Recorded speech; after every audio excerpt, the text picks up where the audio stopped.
মানিকতলায় 89টি বুথে পুনর্নির্বাচনের দাবি জানালো বিজেপি। নির্বাচন কমিশনে বিজেপির তরফে যে তালিকা দেওয়া হয়েছে তাতে 31 নম্বর ওয়ার্ডও রয়েছে। লোকসভা ভোটে ওই ওয়ার্ডে বিজেপি তৃণমূলের থেকে 5,500 ভোটে এগিয়ে ছিল।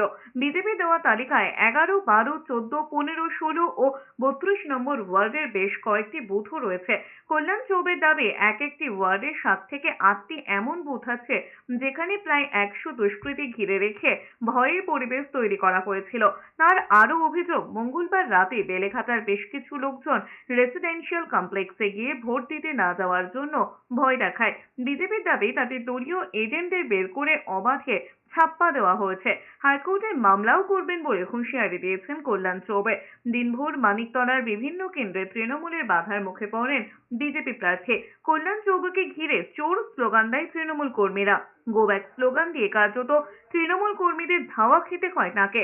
এই অবস্থায় ভোটের নামে প্রহসনের অভিযোগে মানিকতলা কেন্দ্রে ফের নির্বাচনের দাবি তুলেছেন কল্যাণ চৌবে। বলা হোক যে এই নির্বাচনে কি হয়েছে সেটা রেকর্ড হোক। আজ থেকে 50 বছর বাদেও যদি 2024-এর মানিকতলা উপনির্বাচনের প্রসঙ্গ ওঠে, সেটা যেন রেকর্ডে থাকে কি ঘটেছে। ভিডিও ফুটেজ সহ রেকর্ড থাক। নির্বাচনের দরকার নেই ওয়াক ওভার প্রার্থী। 89টা বুথে আমাদের কাছে সূচনা রয়েছে। এবার 277টার মধ্যে বাকি যে কটা বাঁচলো 185-85টা দেখতে হবে কি ঘটনা ঘটেছে। ওদিকে যে আমার তো 277 প্রায় 250 লোককে বার করে দিয়েছে। ভোট লুঠের অভিযোগে মানিকতলা কেন্দ্রে পুনর্নির্বাচনের দাবি জানিয়েছেন কল্যাণ চৌবে। হাইকোর্টে মামলাও করবেন বলে হুঁশিয়ারি দিয়েছেন তিনি। দিনভর মানিকতলার বিভিন্ন কেন্দ্রে তৃণমূলের বাধার মুখে পড়েন বিজেপি প্রার্থী। কল্যাণ চৌবেকে ঘিরে চোর স্লোগান দেয় তৃণমূল কর্মীরা। গো ব্যাক স্লোগান দিয়ে কার্যত তৃণমূল কর্মীদের ধাওয়া খেতে হয় তাকে। এই অবস্থায় ভোটের নামে প্রহসনের অভিযোগে মানিকতলা কেন্দ্রে ফের নির্বাচনের দাবি তুলেছেন কল্যাণ চৌবে। কিরকম ভাবে একজন মানুষ 20টা, 25টা, 30টা করে ভোট দিচ্ছে। যদি এই একটা গণতন্ত্রের ছবি হয়, তাহলে কোথায় চলেছি আমরা? এই ভোট দেখার জন্য হাইকোর্টের নির্দেশে ভোট হচ্ছে।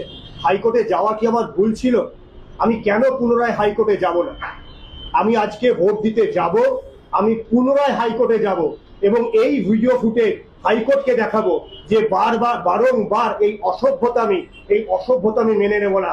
যদি মৃত্যু হয়, আজকে আমার উপর রড এবং পাথর মারা হয়েছে, গাড়ি ভাঙা হয়েছে। যদিও কল্যাণ চৌবের দাবি উড়িয়ে এটিকে জনরোষ বলে পাল্টা খোঁচা দিয়েছেন তৃণমূল প্রার্থী শক্তি পাণ্ডে।